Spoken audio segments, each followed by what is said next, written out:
Good evening. This is Ryan from Parent Dome, and I just wanted to come on real quick. You know, welcome to my replay viewers, by the way. It was really cool. I shared out a broadcast relative to my intervention and activist type of activities. Shannon, shh. And I wanted to put this message out because Gab Smacked, who I truly enjoy, and I don't speak as fast as he does, but I really enjoy the way he thinks and processes information. And I wanted to get a message out to him because it's really hard. He's in Australia. I'm on the east coast of the U.S. and we're bi-global. So he happened to see a broadcast which I forwarded out, and I wanted him to know that all of those predators that were in that broadcast, they are now welcome people inside of the Parent Dome process. And accountability is a painful thing when you cross paths with me, because I'm an internet interventionist and safety advocate, and I talk about this all the time. I didn't see you pop in, Dawn. Good to see you. So it's important to know for Gab Smacked that I come to this platform like he does. I have a mission. My mission is all about those little souls that are running amok without any parental supervision, no oversight. Pete, good to see you, buddy.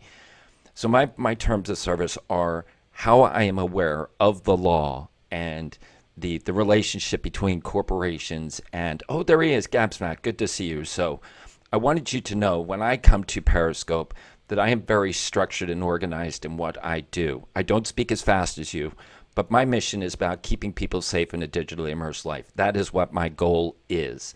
And I do communicate similar in what you do, but my passion is about rescuing kids, trying to pierce the conscience of adults, all through critical thinking and reasoning.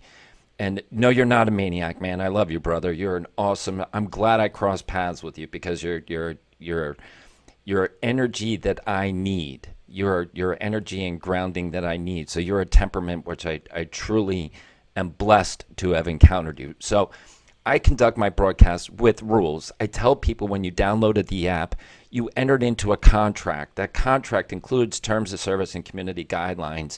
And nobody has read those terms of service. And they make these assumptions as to this is the ethic and moral that should be happening inside here. That assumption is a fairy tale. Nobody's read those terms of service, and there is no validity to expect that they will be enforced. So when we participate here, what we think is right and true can only be based upon how it is supervised, oversight, monitored, and enforced. And it doesn't happen. So when we know it doesn't happen, and when you have voices like mine that go into social media to rescue these children, we are the exact antithesis of what social media wants. Social media wants eyeballs, attachment, data. They want to extract and influence all these young lives and adult lives. And if I'm going to do something to undermine their ability to get more eyeballs and people attached, they want me to shut up. So I am actively censored on multiple platforms. It's one of the reasons I am in Brax and I communicate in Brax. It's one of the reasons I have a private university of information, because they can't censor me there. They can censor me here. They can censor me on Facebook, on YouTube, all over. So I have to navigate my speech per platform so to avoid the censorship. So my rules are for those reasons. And that I say, be respectful, no profanity. That is the community guidelines. But sharing them with your followers is troubling. Okay. So that's a fair statement. That's a very fair statement. That there is a reason that I share them with my followers. And if it is too much for you when I share those things, because I'm doing them for a purpose, and maybe I should heed that. Let me take that and say maybe there's a better way for me to do that, because I manage multiple accounts. And sometimes I forget which account I come in on, and when I see something, when I see something, I may not understand which account I'm managing at that time, and when I share it out. So when I have one account that when I share it out, it goes to a very small audience, and that's what I do. I do have a group that I share it to that are advocates, that are first responders that know how to do that. So, okay. So I run two hashtags on Twitter.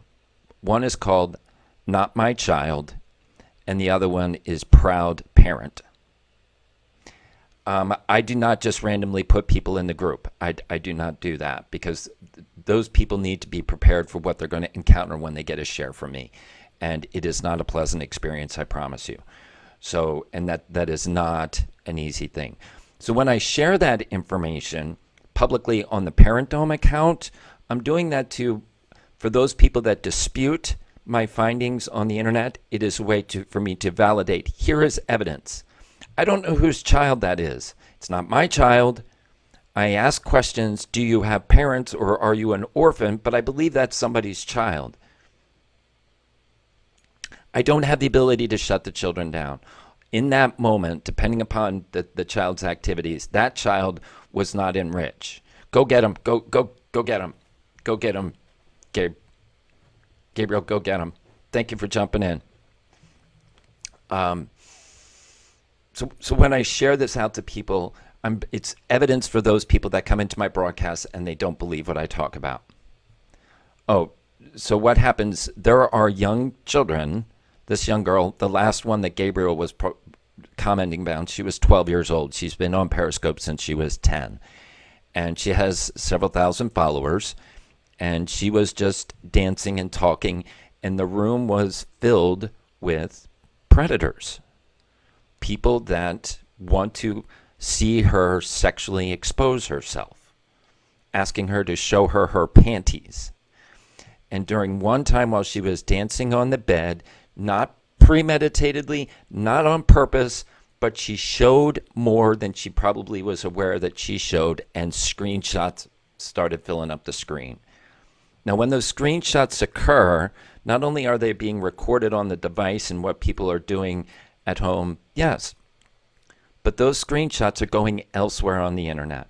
They're being shared on Twitter. They're being shared on Instagram. There are small private rooms where people are taking those screenshots and identifying broadcasters, and they're saying certain things about those broadcasters. Then those things go into the deep web, which I don't encourage anybody to go. Don't ever go in the deep web. But those pictures wind up there, and then other things are attached to those pictures. She had her location settings on, so people knew exactly where she was. No. Yes, one person. This is what happens. You have predators that are friends with other predators, and this is part of the social media experience. And it's not just Periscope. This is social media. Happens on Instagram, happens on Snapchat. No, it was on. Happens on Busker. Happens on Lively and LiveMe and Musical.ly and Dubsmash and YouNow. It happens on any application where that video goes on. It is happening.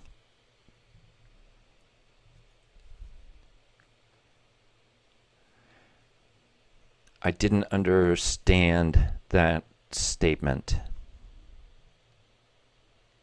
Well, then, if you didn't see it on your app, I apologize, because I have tools to see it. So maybe I have the ability to see something you don't, because I have multiple devices that are doing multiple things when I'm online. And I have different features that you don't have. What I thought I was looking at, I thought you all had, but I have. Why did I share the scope of a 12-year-old girl? Brandon, are you familiar with what I do? Are you familiar with... That's exactly right. That's exactly right. You can never assume the technology competency of the person on the other side of the screen. A little. I'm an internet safety activist and interventionist. I'm all talking to parents about how to keep their kids safe online. And the recurring theme for parents is, it's not my child. My child would never do this. So all of these children that are doing these kind of activities don't have parents. They don't have parents, right? Because 99.99% of parents say it's not my child until it becomes their child. And the only ability for me to pierce the conscience of a parent is for them to see their child. See their child at the train tracks smoking a bowl. The lack of awareness, it's a delusion. It's a delusion. People hold on to the delusion. A delusion is a belief in a system where all evidence points to the contrary. Parents know the evidence is contrary to the delusion in which they live. They know the internet is not safe. They know there are predators out here. They know about catfishing. They know about sextortion. They know about cyberbullying, but they say, not my child. And I break that delusion and I teach them, if they're willing to listen, not in judgment, so not in judgment. And those are personal life choices. Why censored? That's personal life choice if you want to get stoned with your kid or not, as opposed to having them being exploited online. Brandon, wow, dude. So I am so proud to hear that. And, I went through a cycle that I was trying to help people, and most of the time I got blocked when they would bring that to our attention. And I'm like, listen, it's not all about you. There's other people on the road. And, dude, remember I say I'm not 100%? I did it too, until somebody came to me and said, you shouldn't be doing that. So I pulled off the side of the road before I did it anymore. When I streamed, my car was parked. Catfishing. Yeah, there's a whole scope on that. Dawn. So, Dawn, my broadcasts are not being left up on replay. I'm taking them down and I'm moving them over into the University of Information. So if you're not seeing my scopes, I'm doing them, but I'm moving them somewhere else. Let me show you where I'm putting them. Lock them in a closet. So I'm putting the broadcasts at Nido University. So if you click on my profile, there's 2 links on how you can gain information on Nido University. And you can get just the video broadcast, but I have a special offer for those people that want to be part of Parent Dome. So, and then I'm also building an app that I'm putting some teaching materials inside the app, and my videos are going to go inside of my Periscope messages and other videos are going to get uploaded into the app. The problem is that Periscope has just gotten, Nido is a partnership that I have with an organization that has tons of resources, and it's a platform to hold all of this content. So Nido Media is a media workhorse, and they've created a platform that I can hold a University of Information.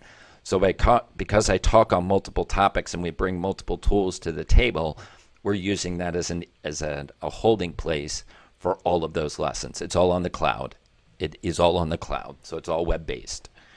So every module, every lesson, the hundreds and hundreds and hundreds of lessons are archived in there. And then the videos, there's a section in there that are just for videos. Yes, I am the guy with health issues, which I didn't get my doctor today, which ticked me off. Do I deal mostly with exposing pedophiles? It's multi-pronged. So pedophilia is a part of it. Predators is another. Sex trafficking is another. And then personal privacy and safety and security is paramount. So if I can help parents gain awareness, to have oversight and establish the controls to have children achieve privacy and security, that decreases the ability of pedophiles, predators, and sex traffickers to get their clutches on the kids. So right now, there is no privacy. As soon as you go online, you've compromised privacy. And that is written right in the terms of service. Every time you click I agree and not reading it, you said, I don't care about privacy. I don't care about privacy.